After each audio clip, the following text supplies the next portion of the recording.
ओम श्री परमात्मने नमः। श्रीमद् भगवद गीता के 13वें अध्याय का महात्म्य। तो 13वें अध्याय का सारांश महाराज जी की वाणी में आया है, उसका मैं पाठ कर रहा हूँ। संसार में एक परमात्मा तत्व ही जानने योग्य है, उसको ज़रूर जान लेना चाहिए। उसको तत्व से जानने पर जानने वाले की उसके साथ अभिन्नता हो जाती है, अद्भुत।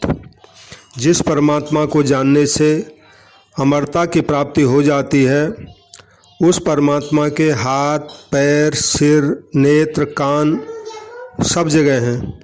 वह संपूर्ण इंद्रियों से रहित होने पर भी संपूर्ण विषयों को प्रकाशित करता है।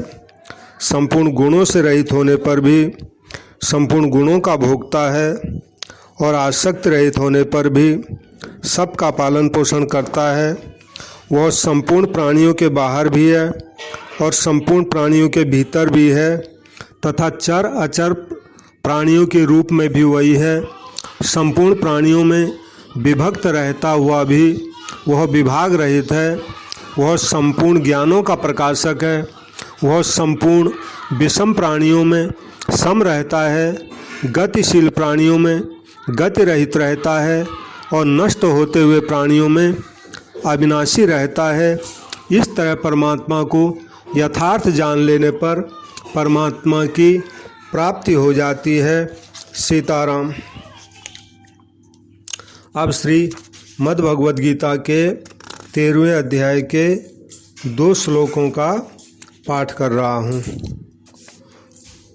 13वें अध्याय का नाम क्षेत्र क्षेत्रज्ञ विभाग योग है, और इसमें 34 श्लोक हैं।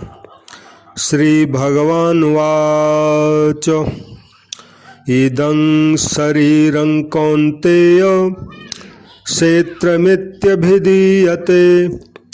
एतद्यो वेत्ति तं प्राहुः क्षेत्रज्ञ इति तद्विदः क्षेत्रज्ञं चापि मा विद्धि सर्वक्षेत्रेषु भारत क्षेत्र क्षेत्रज्ञयोर्ज्ञानं यत्तज्ज्ञानं मतं मम। अब श्रीमद्भागवत गीता के महात्म्य का पाठ कर रहा हूँ। शिवजी और पार्वती की आपसी संवाद के अंतर्गत यह महात्म्य आया है। तो श्री महादेव जी कहते हैं, पार्वती, अब मैं 13वें अध्याय की अगाध महिमा का वर्णन करता हूँ, और तुम सुनो। उसको सुनने से तुम बहुत प्रसन्न हो जाओगी। दक्षिण दिशा में तुंगभद्रा नाम की एक बहुत बड़ी नदी है। उसके किनारे हरिहरपुर नामक रमणीय नगर बसा हुआ है। वहाँ हरिहर नाम से साक्षात भगवान शिवजी विराजमान हैं, यानी शिवजी का नाम वहाँ पे हरिहर है, जिनके दर्शन मात्र से परम कल्याण की प्राप्ति होती है।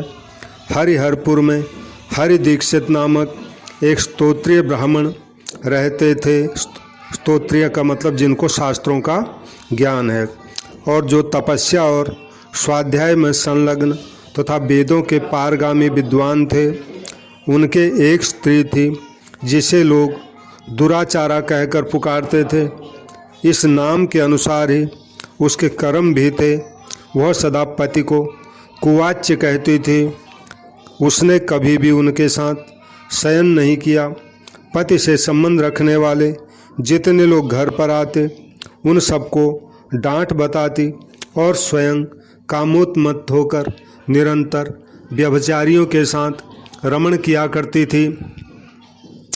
एक दिन नगर को इधर उधर आते जाते हुए पूर्ववासियों से भरा देखकर उसने निर्जन एवं दुर्गम वन में अपने लिए संकेत स्थान बना लिया। एक समय रास्ते में किसी कामी को न पाकर वह घर के किवाड़ खोल नगर से बाहर संकेत वाले स्थान पर चली गई। उस समय उसका चित्त काम से विमोहित हो रहा था। वह एक एक कुंज में तथा प्रत्येक वृक्ष के नीचे जा जाकर किसी प्रियतम की खोज करने लगी, किंतु उन सभी स्थानों पर उसका परिश्रम व्यर्थ गया। उसे प्रियतम का दर्शन नहीं हुआ। तब वह उस वन में नाना प्रकार की बातें कहकर विलाप करने लगी। चारों दिशाओं में घूम घूम कर वियोग जनित विलाप करती हुई उस स्त्री की आवाज़ सुनकर कोई सोया हुआ बाघ जाग उठा और उछलकर उस स्थान पर पहुंचा जहां वह रो रही थी। उधर वह भी उसे आते देख किसी प्रेमी की आशंका से उसके सामने खड़ी होने के लिए ओट से बाहर निकल आई। उस समय व्याघ्र ने आकर उससे नख रूपी बाणों के प्रहार से पृथ्वी पर गिरा दिया। इस अवस्था में भी वह कठोर वाणी में चिल्लाती हुई पूछ बैठी, अरे बाघ, तू किस लिए मुझे मारने को यहाँ आया है? पहले इन सारी बातों को बता दे, फिर तू मुझे मारना।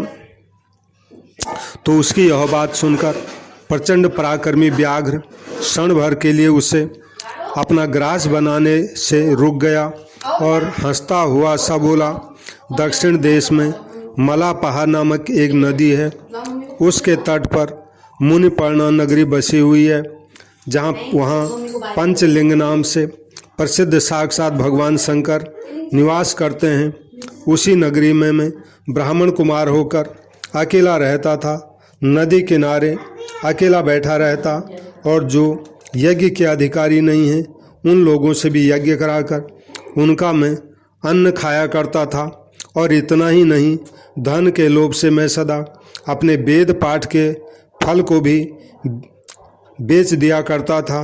मेरा लोभ यहाँ तक बढ़ गया था कि अन्य भिक्षुओं को गालियाँ देकर हटा देता और स्वयं दूसरों को नहीं देने योग्य धन भी बिना दिए ही हमेशा ले लिया करता था। ऋण लेने के बहाने मैं सब लोगों को छला करता था। उसके बाद कुछ काल व्यतीत होने पर मैं बूढ़ा हुआ। मेरे बाल सफ़ेद हो गए, आँखों से कुछ सूझता नहीं था, मुंह के सारे दांत गिर गए थे।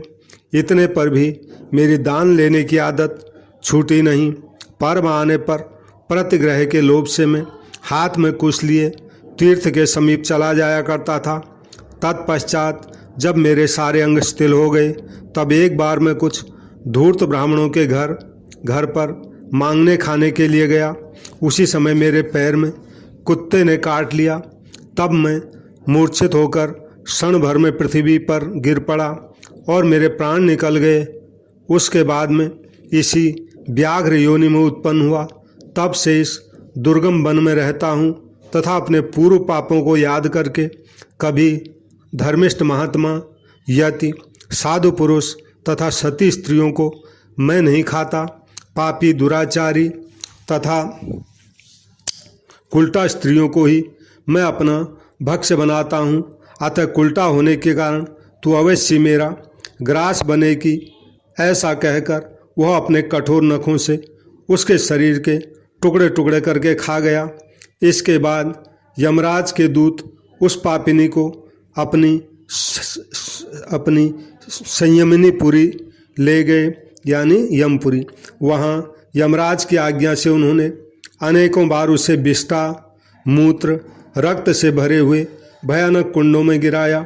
करोड़ों कल्पों तक उसमें रखने के बाद उसे वहाँ से आकर 100 मनवंतरों तक रौरव नरक में रखा।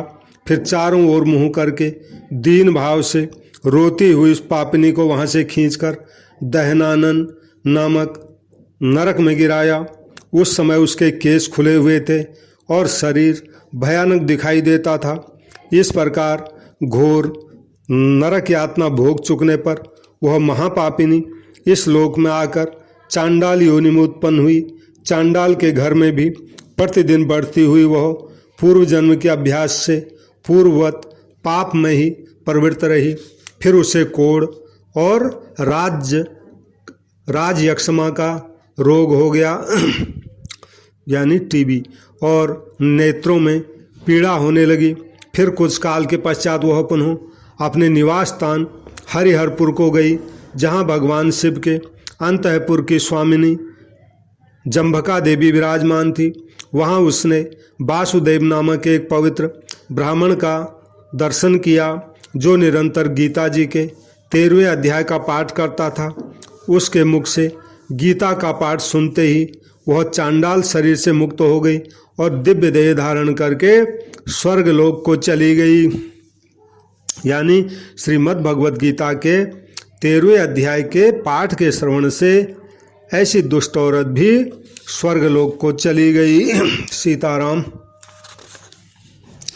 अब श्री मद्भगवद गीता के 13वें अध्याय के आखिरी 2 श्लोकों का पाठ कर रहा हूँ, 33 और 34।